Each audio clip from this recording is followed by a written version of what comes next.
présidé la 39e réunion du Conseil des ministres du gouvernement de la République ce vendredi 4 février 2022 par visioconférence. 5 points étaient inscrits à l'ordre du jour, à savoir 1. Communication de son Excellence, Monsieur le Président de la République, chef de l'État. 2. Point d'information. 3. Approbation d'un relevé des décisions du Conseil des ministres. 4. Examen et adoption des dossiers. 5. Examen et adoption des textes. 1. Communication du Président de la République. C'est sur une note noire que le Président de la République a commencé sa communication après le drame de Matadi Kibala, consécutif à la rupture d'un câble de haute tension qui a entraîné la mort par électrocution d'une vingtaine de nos compatriotes, sans oublier la disparition de plus d'une cinquantaine de nos compatriotes dans le massacre du camp de Savo en Ituri. Au nom de toute la nation, le Président de la République a réitéré les condoléances les plus attristées à l'endroit des familles éprouvées et les a rassurées de pouvoir compter sur la solidarité nationale et l'accompagnement du gouvernement durant cette période de dure épreuve. S'agissant des populations du Nord Kivu et de l'Ituri, le Président de la République a rappelé que les forces de sécurité ont été à nouveau instruites pour mettre tout en œuvre pour éradiquer toutes les forces négatives. Par la suite, la communication du Président de la République, chef de l'État, a porté essentiellement sur 4 points, à savoir l'urgence de la délocalisation et de la modernisation du marché de Matadi Kibala. Le Président de la République, rappelant sa communication à la 35e réunion du Conseil des ministres à ce propos, a martelé qu'aucune posture, aucun argument, aucune excuse ne saura justifier la survenance d'un tel événement pourtant évitable. Il a dit attendre les résultats des études de faisabilité de la délocalisation et de la construction d'un nouveau marché qui devrait être mené par l'équipe mise en place et qui doivent être présentés à la 42e réunion du Conseil des ministres. En outre, le Président de la République a insisté pour que les membres du gouvernement, et en particulier les gouverneurs de province, puissent tirer à l'échelle du pays les leçons du drame survenu à Matadi Kibala en adoptant dorénavant une attitude proactive les conduisant à identifier tous les marchés présentant un risque extrême pour les personnes qui les fréquentent, à l'instar du marché de Voadou dans la ville de Matadi au Congo central. Ce travail devrait aussi s'étendre aux différents sites menacés par les érosions ou le péril des constructions anarchiques. Des solutions doivent être trouvées de manière progressive, mais il ne sera plus question de tolérer le laxisme dans les actions à entreprendre lorsqu'il s'agit de la protection de nos concitoyens, a insisté le Président de la République. Il a chargé le Premier ministre de mettre en place une commission ad hoc qui comprendra les responsables de la Société nationale de l'électricité SNEL, le gouvernement provincial de Kinshasa, le ministre des Affaires foncières, la police nationale congolaise, ainsi que d'autres services habilités en vue de s'assurer que les mesures de sécurité appropriées soient prises autour de toutes les lignes de haute tension et d'autres servitudes du domaine de la SNEL. La participation du gouvernement à l'évaluation de la mise en œuvre du processus électoral par la CENI. Au lendemain de la présentation par la Commission électorale nationale indépendante, CENI, de sa feuille de route qui n'est pas à confondre avec le calendrier électoral ainsi que le calendrier réaménagé des élections des gouverneurs et des vice-gouverneurs des provinces, le Président de la République a félicité la nouvelle équipe de la centrale électorale pour son implication sans tarder dans la planification et la préparation du processus électoral. La mise en œuvre de ces feuilles de route ne sera possible que si les parties prenantes sont à la hauteur des contraintes ou des défis aussi bien politiques, sécuritaires, techniques, financiers que sanitaires. Dans le souci d'anticiper sur certains préalables à la bonne tenue des élections, qui du reste doivent être inclusives, le chef de l'État a recommandé à la CENI d'envisager une évaluation régulière de la mise en œuvre de sa feuille de route avec les différentes parties prenantes institutionnelles ainsi que les forces sociopolitiques. Le Parlement, le gouvernement, le pouvoir judiciaire ainsi que toutes les autres institutions impliquées devraient, chacun en ce qui le concerne, s'acquitter pour sa part pour permettre la réussite du processus électoral. Prise en charge effective du plan national du numérique à l'horizon 2025. En vue de résorber durablement la fracture numérique dans laquelle se trouve notre pays et qui constitue un frein indéniable à son développement, le président de la République a rappelé l'urgence pour le gouvernement de donner un coup d'accélérateur à la transformation numérique dans laquelle il a engagé le pays à travers le plan national du numérique qui dispose aujourd'hui des feuilles de route opérationnelles. Concrétisation des opportunités industrielles existantes dans nos provinces. Le projet de développement du tissu industriel en province, dont la finalité consiste en ce qu'il absorbe et s'appuie sur les compétences locales par la création d'emplois qualifiés et non qualifiés, mérite une attention particulière du gouvernement dans le cadre de l'amélioration du niveau de vie de la population.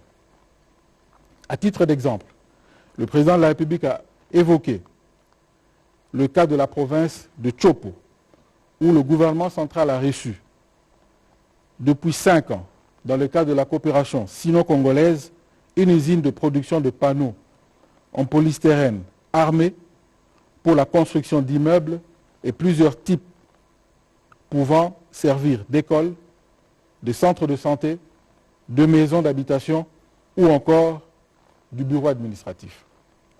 Le chef de l'État a estimé qu'il est important que tout soit mis en œuvre pour que cette usine apporte la contribution pour laquelle les fonds publics ont été décaissés pour son acquisition et son installation.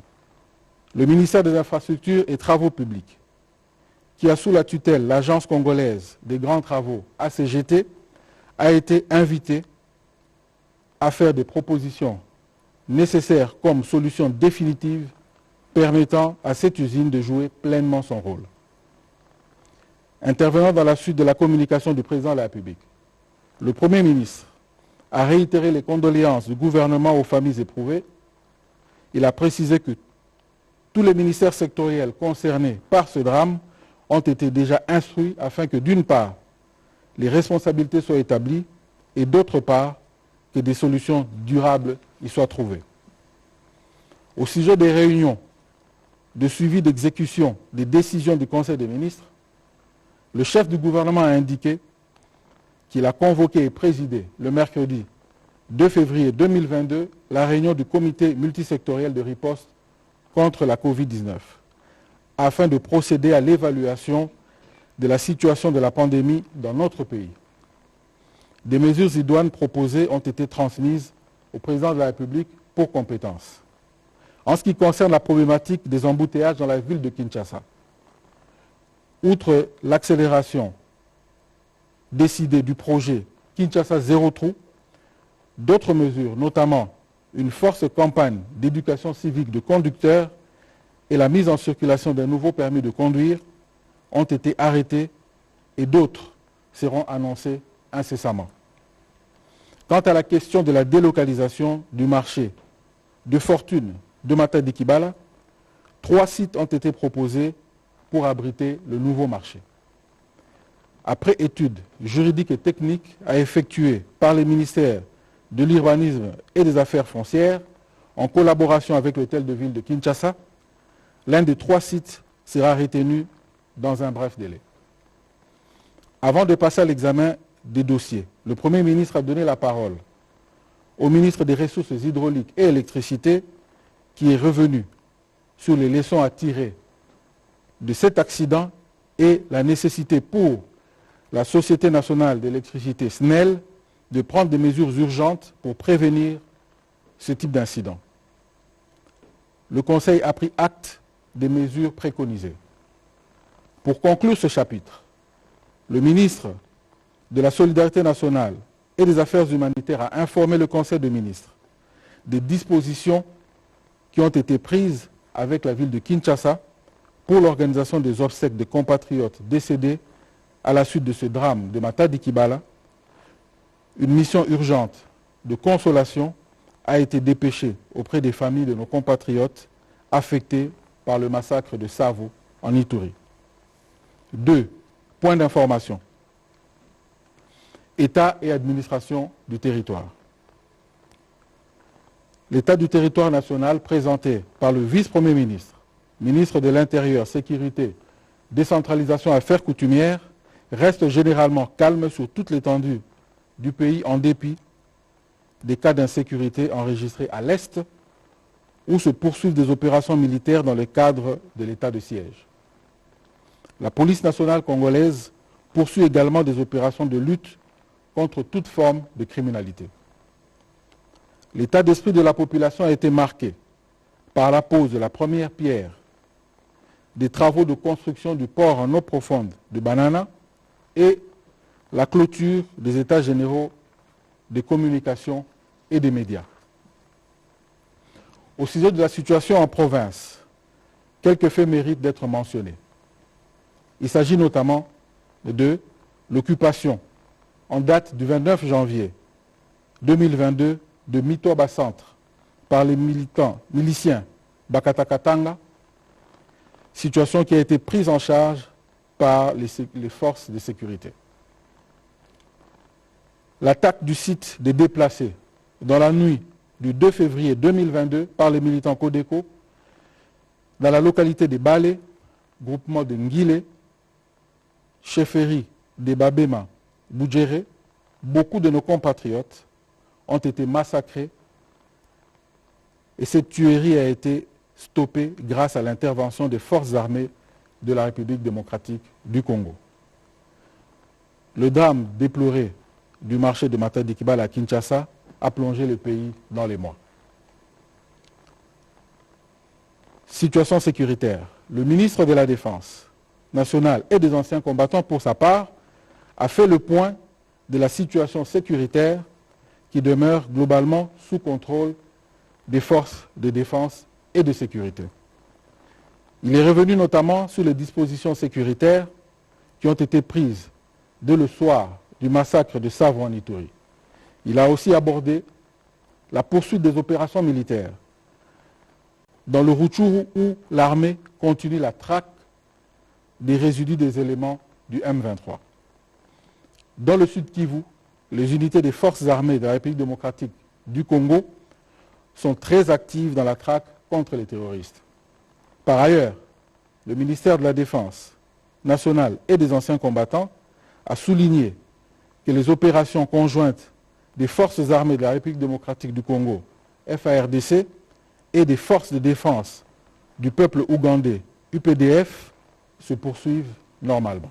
Évolution de la situation de l'épidémie à Covid-19. Le ministère de la Santé publique, Hygiène et Prévention a enfin informé le Conseil des ministres de l'organisation de l'atelier de validation de la stratégie de coopération Organisation mondiale de la santé, République démocratique du Congo, pour la période de 2022 à 2026. Rapport sur l'avancement de projets d'entretien de la voirie dans la ville de Kinshasa. Le ministre d'État, ministre des Infrastructures et Travaux publics, a présenté la situation d'évolution des travaux réalisés sur financement du Trésor public, en partenariat public-privé et avec l'appui des bailleurs de fonds, pour la réhabilitation et la construction des voiries dans la ville de Kinshasa. Rapport sur les contraintes liées au fonctionnement de l'autorité des régulations de la sous-traitance dans le secteur privé. Le ministre d'État, ministre des Petites et Moyennes Entreprises, a présenté au Conseil des ministres, consécutivement à la demande du président de la République au cours de la 38e réunion du Conseil des ministres les contraintes du fonctionnement de l'autorité de régulation de la sous-traitance dans le secteur privé. Il a entretenu les membres du gouvernement sur les mécanismes de mise en œuvre de la loi numéro 17/001 du 8 février 2017 fixant les règles applicables à la sous-traitance dans le secteur privé et ses décrets d'application en constituent le socle. L'un des grands défis de la vulgarisation et la sensibilisation demeure l'approbation des opportunités offertes par la loi des opérateurs économiques congolais.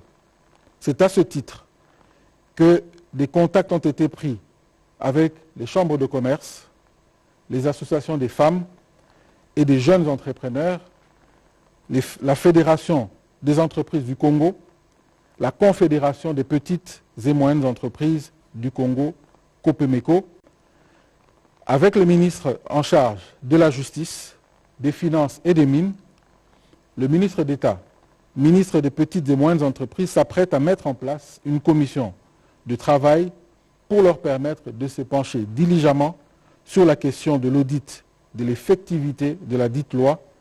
Le Conseil a pris acte de ce rapport.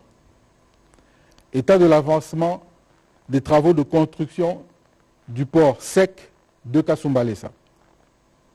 Pour faire suite à la recommandation du président de la République, au dernier Conseil des ministres, le ministre des Transports, Voies de communication et des enclavements a présenté les rapports d'avancement des travaux du port sec de Kasumbalesa. À ce stade, a-t-il indiqué, les études environnementales, géotechniques, financières et économiques ont été faites. Au regard du coût du projet évalué à près de 129 millions de dollars américains et des faibles moyens de l'Office de gestion de fret multimodal OGFREM pour financer le projet, le ministre des Transports, Voies de communication et désenclavement a dit avoir conclu un mémorandum d'entente avec un partenaire pouvant financer les travaux. Entre-temps, l'OGFREM a assuré la couverture financière du projet par phase et ce qui a permis la construction de la clôture sur l'ensemble du site de 62 hectares et compactage de 20 hectares. Le restant des travaux sera pris en charge par le partenariat public-privé à conclure. Deux notes d'information du ministre de l'Intégration régionale. Le ministre de l'Intégration régionale, représenté par le ministre du Développement rural, a présenté au Conseil des ministres deux notes d'information. La première a consacré l'état d'avancement des préparatifs des Jeux de la francophonie à Kinshasa. Cette semaine, a-t-il indiqué, le directeur national des Jeux et le délégué général ont été dépêchés en mission en France pour faire le rapport de l'évolution des travaux à Madame, la secrétaire générale de la francophonie. Elle leur a assuré de son engagement ferme pour la tenue de ces Jeux à Kinshasa. La deuxième note a porté sur la tenue du 10e sommet des chefs d'État du mécanisme national de suivi de l'accord d'Addis Abeba à Kinshasa le 24 février prochain. Le ministre de l'Intégration régionale a précisé qu'au terme de cette session, la République démocratique du Congo prendra la présidence tournante de cette organisation régionale qui est pilotée actuellement par l'Ouganda. Approbation d'un relevé de décision du Conseil des ministres. Le Conseil des ministres a adopté le relevé des décisions prises lors de sa 38e réunion tenue le 28 janvier 2022. Examen et adoption des dossiers. Deux dossiers. De la mise en œuvre de la gratuité de l'enseignement primaire. Le ministre de l'enseignement primaire, secondaire et technique a présenté au Conseil les besoins urgents et formulé des propositions en vue de consolider la mise en œuvre de la gratuité de l'enseignement primaire en République démocratique du Congo. À propos des écoles à mécaniser, le rapport préliminaire de la mission diligente à travers le pays en janvier 2022 indique un effectif de 7 720 écoles primaires recensées pour un impact de 54 148 enseignants, ce qui dégage un impact financier de 16,918 milliards de francs congolais. Pour y parvenir, il a sollicité l'autorisation du Conseil des ministres pour trouver des voies et moyens en vue de la mécanisation des écoles et des enseignants précités.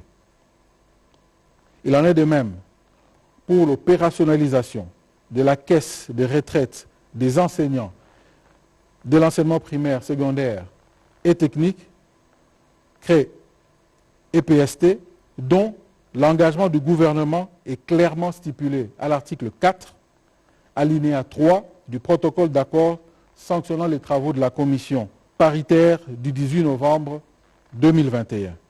Après débat et délibération, le Conseil a adopté ce dossier. Du plan national stratégique d'exploitation et de certification des ressources minérales. La ministre des Mines a dévoilé au Conseil le contenu du plan national stratégique d'exploitation et de certification des ressources minérales de la République démocratique du Congo. Ce document poursuit 4 principaux objectifs, à savoir l'acquisition, la centralisation et l'amélioration de l'infrastructure géoscientifique, l'identification des nouveaux indices minéraux, la découverte des nouveaux gisements, l'estimation des ressources minérales. Tenant compte de l'intérêt économique des substances minérales et de l'accessibilité des zones disponibles à l'exploration, quelques degrés carrés prioritaires sélectionnés ont été repartis en 6 blocs œuvrant respectivement dans les provinces du Kasaï, Ituri, Tanganyika, Grand Équateur, Grand Kivu, Congo central et Kwango. Elle a indiqué que c'est en parlant d'une campagne d'exploitation minière que notre pays pourrait mettre en exergue les gisements économiques rentables dont les réserves minérales feraient l'objet de la certification. Pour le gouvernement, il est question de valoriser et de protéger les actifs miniers constituant un portefeuille minier adéquat dans le but d'accroître l'économie nationale pour soutenir le financement de la construction et de la modernisation des infrastructures. Une action inscrite dans l'article 30 de son programme inspiré par le président de la République. Après débat et délibération, ce rapport a été adopté. Examen et adoption des textes. 3 projets de décret. Le vice-premier ministre, ministre de l'Intérieur, Sécurité et Affaires coutumières, a soumis au Conseil des ministres 3 projets de décret pour délibération. Le premier a porté sur l'organisation de la mutualisation des activités opérationnelles dans le cadre de l'identification et de l'enrôlement des électeurs, de l'identification de la population et du recensement général de la population et de l'habitat. Il a expliqué que cette mutualisation opérationnelle consiste en la mise en commun des ressources humaines, techniques, logistiques et matérielles dédiées à la réalisation des activités communes en vue de contribuer à la production des cartographies opérationnelles du fichier électoral et du fichier général de la population. Elle ne devrait nullement empiéter sur les attributions légales et réglementaires de la Commission électorale nationale indépendante CENI, l'Institut national des statistiques INS et l'Office national de l'identification de la population ONIP. Dans le cadre de cette mutualisation qui a l'avantage de réduire les coûts et rationaliser les délais opérationnels, la centrale électorale devra privilégier la collecte des données des électeurs afin de respecter la contrainte des délais constitutionnels. Le second projet de décret a concerné la création d'une carte d'identité nationale en République démocratique du Congo. Il institue un document administratif numérisé à partir des données biométriques produits et délivrés par l'Office national de l'identification de la population, ONIP, à tout Congolais vivant sur le territoire national ou à l'étranger.